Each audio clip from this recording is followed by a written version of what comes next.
Hi there, and welcome back. Off we go to another session, and this one's pretty important for a lot of players, pretty challenging for a lot of players as well. It's all about chord changing skills, getting from one chord shape to another, but even before that, just the ability to make a chord well. So let's take a little look at how generally guitarists seem to learn how to build a chord first. We'll do that. And then we'll take a look at chord changing. Because once those two skills are under control, that's when most people start to feel like, hey, I know I can play. This is cool. So, building a chord. You know, pretty much every method book I've seen will show a picture of a fretboard, and you've probably all seen it, where you've got the strings going up and down and you have the frets going across, and some shape of a chord with the correct fingers that are put inside. So the guitarist sees that picture, and their instinct right away is to build it one finger at a time. And there's nothing wrong with that. That makes a lot of sense. I'm going to use the A major chord as a demonstration. I'll show this to you a little later, close up. But typically what's going to happen is someone is reading that chord chart for the A major chord. Don't worry if you don't know it. And it would go something like this. The person would put a first finger down, and then a second, and then a third. Don't worry about what the strings are right now. Again, I'm going to show this to you in a minute. And they would attempt to play it. And maybe it comes across like maybe something like that. Pretty common, very standard. But something has been put in place already. And in and of itself, it's not particularly dangerous. What's dangerous is that it doesn't change over the next number of practice sessions. And so you're getting good at doing something which is going to ultimately hold you back. And here's what it is. Okay, can you see my hand here? I'm about to play some stuff on the guitar. So I'm going to learn my first chord. Happens to be called A major. You don't need to see my strumming hand. It really doesn't have anything to do with it. So just the fretting hand over here. So the picture will tell the student to do this. They'll take their first finger, put it on the 4th string, 2nd fret. Again, this is for the A chord. They'll take the 2nd finger, and then they'll put that on the 3rd string, 2nd fret. And if they're lucky, they'll be able to get their 3rd finger onto the 2nd string, also in the 2nd fret, and squeeze them all in there. The whole thing, right inside that whole 2nd fret. So that in itself can be a challenge, because some people have pretty big fingers. I've got skinny fingers, so I can get that in there. So what typically will happen now is, once it's formed, they'll try to play it, and it'll sound a little not great.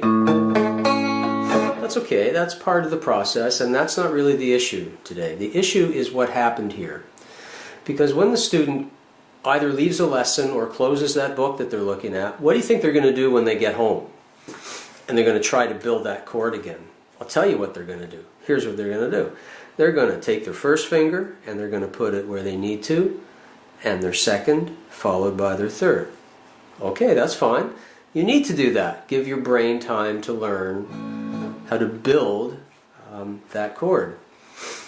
Maybe throughout the day they keep coming back to the guitar, and in their own minds, and innocently so, they're practicing. So they come back, the student is practicing, and again they build the chord. 4th string, 3rd string, 2nd string, try it out. They get a bum sound, no big deal. Maybe by the end of that first day, they've repeated this process a number of times. And clearly, in their mind, they're practicing. And they are. At some point, though, and this is not rocket science, at some point, the brain is going to interpret that the way to build the A chord, or any chord for that matter, is to do one finger at a time. And the reason that it's going to feel that way is because that's the way you did it every time you came to build your chord. If you're lucky, a teacher will tell you, now listen up, this is important, will tell you that while putting one finger down at a time is important in order to get a feel for the chord, what you're striving for is to be able to come up to it and put everything down at the same time. Because that's what's happening in real playing. The building of the chord, if it's one finger at a time, I think you can appreciate it's just going to slow down what your strumming hand is doing. It's going to get in the way too much. Because you always have to wait for the chord to get fully formed before you can start to strum. At the very beginning, there's nothing wrong with that, don't get me wrong. What happens is that that's as far as it goes, as far as information is concerned. The student also needs to be told that this is just the beginning. The rest of practice now has to involve training the hand to come down and put all fingers down at once. Now I know everybody complains about that process. It's not an easy one to do. Fair enough, the hand has to learn to make all these subtle shapes, and it takes time. But again, let's put it back in piano mode. I pick on them a lot.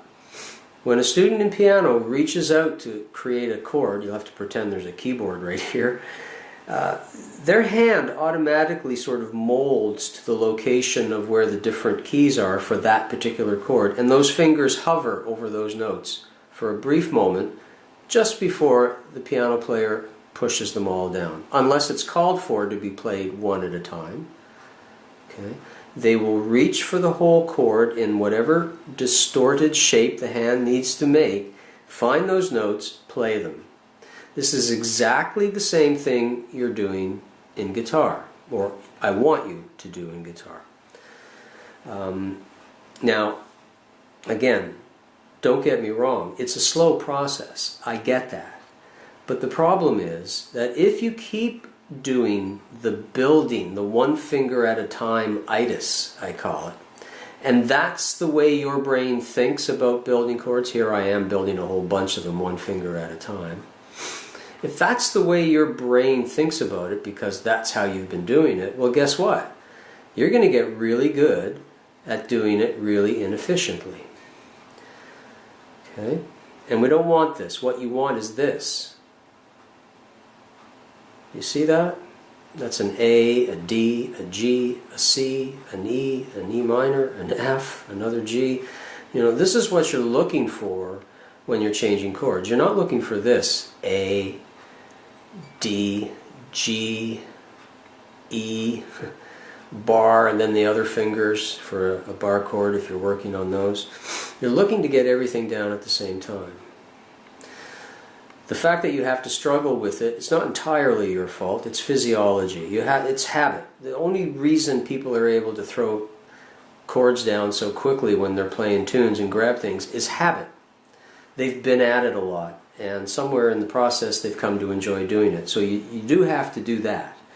There's no quick way around it. But there are some things you can do to help facilitate the process. So I'll come back to the A chord for a moment. Actually I'm going to use a C. This is a good example. It's a little more spread out, might be a little easier to see it. So typically I find even for this C major chord, students tend to bring the first finger in and then they slowly build the chord up. Again, the beginning, not a big deal. Do it. Spend a whole day just getting used to it. But start not doing that pretty quickly. Try doing this instead. Once you know where the fingers go, how about instead of just putting one finger down, which is how you started, how about you train your hand to put two of the fingers down, maybe just the first and the second finger. Put two down at the same time. Give your brain a chance to feel what that's like, and then put your third finger in place. Hey, why stop there? why don't you bring the second and the third finger in at the same time? Instead of one after the other, like that, bring them in, put them down at the same time, and then add the first finger. Why stop there? Why not, this is harder now, bring the first and the third finger in at the same time, and then drop the second finger down. All those procedures are going to help you organize what it feels like to have two fingers or more come down simultaneously. Ultimately, we want all three, in this case, coming down for many of these chords.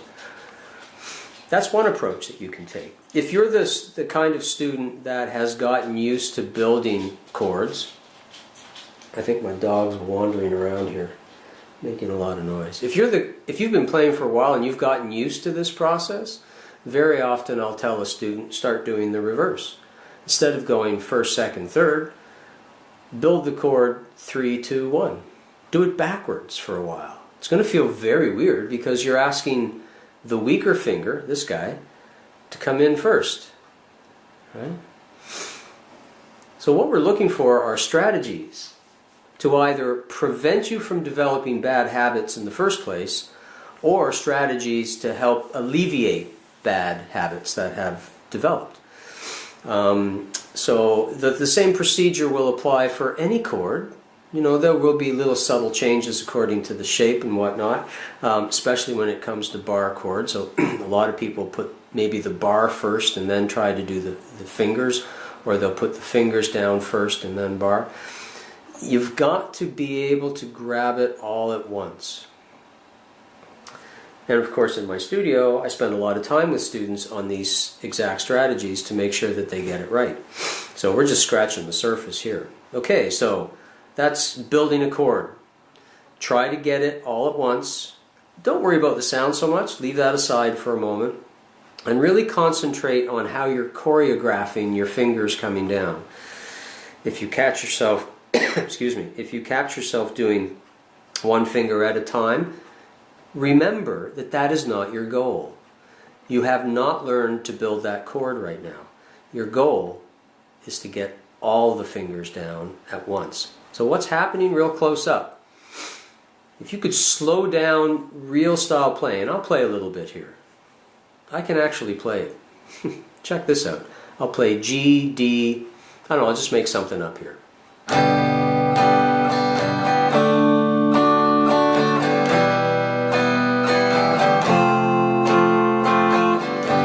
G, D, E minor, F. Now I want to show you this. Here I am playing G. Getting the first chord's no big deal, although again you don't want to set it up one finger at a time. You want to go boom. Okay? So now I'm going to go to D. Watch this. I'm going to tilt in a little bit, see if you can see this, right like that. Watch this. I'm moving the fingers and I'm reorganizing them to make a D shape. I'll hold that right in front of you. There it is. Okay. That's, by the way, that's not easy. That comes from habit. That comes from repetition. So if repetition's not your friend, this process is going to be tough. You have to do it often. So I've reorganized the fingers to take on the shape of a D, pretty much approximately, and then all I have to do is drop the fingers down. So my point there is that the general shape of the chord, through repetition, I have to emphasize that, your hand takes on an ability to mold the shape of the chord without having to rely on the strings as crutches to build the chord. A good strategy to train your hand to do that is when you're making and learning chords, don't push the strings down very hard, if at all. Just touch them. Just touch them, because you're going to be spending less time sort of making the chord per se in terms of a good sound, and more time concentrating on how the fingers have to mold themselves. But the point is that just before the chord gets played, it's actually formed in space. Just milliseconds before it actually comes down. There's the key. That will be the final stage of chord training. If you're still stuck one finger at a time, then you're not there yet. That has to go away because this keeps interfering with rhythm, believe it or not. Okay? We need to get you to a point where you can go bing, bing, bing, boom, boom, all happening in one swoop. That's our goal. That's chord changing. Now we'll move on to the other topic that is related to chord building, of course, and that is the notion of getting from one chord to another. Not a big deal if somebody built the A chord to take a few moments just to construct it and start playing. That's not a big deal. The issue is when it's time to leave that chord and maybe, let's say, go to D, what tends to happen is this. 1, 2, 3, 4. 2, ready, change. Oh, wait, hold on. Okay, got it. Now, of course, they do eventually get it. But what's happened is that the flow of the music has gotten disrupted. The drummer had to stop, the keyboard player had to stop. Everything had to stop until the guitar guy could find the chord. Clearly, that's not acceptable. Again, at the very, very beginning, it's totally all right. It's new. That's expected. But we want to get to the skill of chord changing quickly. So this is where I really encourage people to, a couple of things. Either look for fingers or certain notes that you were holding in the chord, common strings, common frets, and see if where you're going next somehow relates to the next chord, so that minimizes the amount of motion you have to make. Great example is going from A to D. So again, I'm going to bring this in a little closer. Now, here's the A chord, and I want you to concentrate on this third finger of mine. Watch what happens to that finger. I'll come in like that. Watch what happens to that finger when I go to the D chord. I'm going to go 1, 2, 3, 4, slide, put the other fingers down. Now, I want it to happen all at once, of course. But my point is that that finger does not need to come off with everything else, only to go right back down on the same string a split second from now. You might as well realize that it's on the same string and just perhaps slide it up to where it needs to be. I'm still in contact with the string the whole time. Slide up and get it in place. Okay? So that's one strategy. And you should look for these connections if possible. Of course, not every chord change is going to have that. There are certain changes that are just leaps of faith, I call them. Like, for example, an A to a G. There's really nothing in common between those two, and you just have to have the ability to get where you're going well established in your hand. But common string is one solution. A common note is another solution. Let's say perhaps I'm going from a C, watch my first finger now, a C to A minor. You'd be surprised how many people don't realize that this note and this finger that's making the note is common to both chords, so that as they leave C, they rip everything off and they come back and build the A minor. And they can play this for a long time and never realize that that note is common to both chords. If it is, why not keep the finger there? Okay? So you can have common strings changing frets. You can have common strings in the same frets. If you can see that within the chord change, try to take advantage of it. There's one other that I want to talk about. Let's say you're going from D to G. There's really not a common note, or common string rather, between the two that you can keep a finger on. But what you could do is ask yourself, of the three notes that make up my D chord, which one, let's say, moves the least? Like when you end up here in G, which of those three fingers moved the least? Turns out it's the third finger. All it had to do was jump from the second string to the third, And then these other guys had to do a transatlantic journey to get to their notes. So I often suggest to people, find a place that one finger can move to that's pretty close to where it already is, and get that guy there first, and then worry about the other stuff. That's one strategy. It's not the best, but it's a good awareness strategy. Okay, so we've got three of those strategies that you can rely on: common string, changing fret, or a common note in both chords, or moving to strings or notes that are relatively close to where you currently are. Taking advantage of all that is very good. Second thing you want to try to do is, as you move from one chord to the next, think of your fingers as sort of brushing the strings. It's not this. Check this out. It's not this. There's D, and then you lift them off, and then you bring the notes for G in, then you lift them off, and then you bring the notes for C in. It isn't that. It should be D. Now hug the strings, stay close to them. I just went to G. Now hug the strings, I'm hugging and I'm getting close to C. Now hug the strings, I'm trying to form F. Now hug the strings, I'm forming A minor. The whole time my fingers are kind of caressing the strings. I know that sounds very sensual, but that's really what a lot of people are doing when they play well. They're learning to kind of magnetically stick to the strings. It's not lift and play, lift and play, lift and play. This takes too much time, right? So try to brush your fingers over the strings as you change to get from one to the other. So those are all little helpful hints, but the real strategy here to get from one chord to the other is you've got to know the chords. You've got to know them so well in your mind that you could verbally describe to somebody without any hesitation what any of those chords have to do in order to look the way they look. It might sound something like this. I'm on a C chord, and I'm going to go to G. Here's what's going to happen. I'm going to tell you without even moving these fingers. Okay?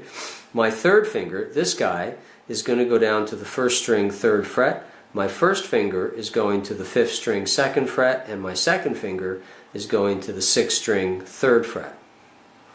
If I can't say that with a certain degree of assurity, then my brain doesn't completely understand how to get to that chord. Because as I'm moving, I want to organize those fingers. And I'm not touching the strings at this point. This is all muscle memory in the hand. Okay? I want to be able to know that chord so well that I can literally tell those fingers kind of where to hover in space before I plop them down onto the guitar. Right? So your ability to know verbally, choreograph verbally where things are going, very important. Any tool you can use to clarify how the next chord looks, excuse me, and how it relates will help you. And of course, this is a piece of advice that really seems to piss a lot of people off. It has to be done so slowly that at every step of the way you feel in control. There's never a moment where you're thinking, uh-oh, I've kind of forgotten it, I'm not sure what I'm doing. If that's occurring, then it's clear you're not sure what you're doing, and why should you expect to see great results from it? So I think the key feature for good chord changing is certainly chord awareness. You need to be able to be very clear on the mechanics of that chord, how it's made, what strings it's on, what fingers you're using. You know, and a good test is to be able to verbally describe that to somebody who doesn't care. I often suggest that. That's a good thing to do, and get them to do it. And you'll be surprised how difficult it is. So the clearer that is in your mind, the easier you're going to be able to choreograph making those changes to go in there. Again, I don't want you to do this, for example, going C to G. You don't want to leave this and then get into your old habit of building the G chord one finger at a time, and then building C, and then building G, and then building... You don't want that. You want this. So a really good thing to do would be start off with your first chord, Take your time, form it, whatever it takes. When it's time to move, and I'm going to go to a G chord. When it's time to move, I'll remove the fingers. I'll tilt this way a bit. I'll remove the fingers. And then the very best I can, however awkward it feels, I'm going to organize my fingers in the shape that I feel the next chord is. And that's not easy, but you have to take some time to work at that. And I'll get it into a rough shape of the chord before I finally drop it down. And I might even miss the correct strings. But that's okay, because the brain is still learning, in a sense, the stress of making the shape without having to touch any strings. See, I think sometimes the strings themselves turn out to be our worst enemy. We keep using them as crutches. I'll grab this first, and once that's in place, then I'll grab this, and that's my second crutch, and then I'll grab this, and on I go. Excuse me. And so a great way to train is to not touch any strings, but form the chord as best you can in space just before it hits where it's supposed to hit. Tremendously powerful training. It feels like it takes longer, and it probably does at the beginning of your training, but the payoff is that it speeds up the learning of newer and newer chords because you're going through the same process with them, and eventually it becomes second nature. So this holds up for most people quite well. There's always going to be the odd chord that you run across that just doesn't fall well under your fingers, right? E7 sharp 9, or sorry, this one is a C7. That chord shape for me has never fallen under my fingers very well. I still, if you notice me, look, I'm doing this and then it's that. I'm getting these three fingers down and then this. I almost can't get that thing to fall under my fingers properly. I get it made fast enough so that it works, but to come down all at once, almost always my pinky comes down last. You know, I have to accept some limitations with my art form, and you probably will have to as well. But that doesn't stop me from pretty much being able to get that chord pretty quick. So everybody's got some chord that gives them a bit of grief. We're talking general practices for general chords. So give that a try. Check out the PDF as well, of course. Read through there. And I hope that gives you some fresh ideas to think about in terms of chord changing. It's a big area. Don't overlook it. Don't develop bad habits that you'll have to change later, because it will take a long time to change them.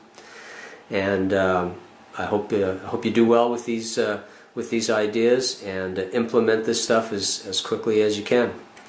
All right, that's it for chord building and chord changing. I'll see you in the next session. See ya.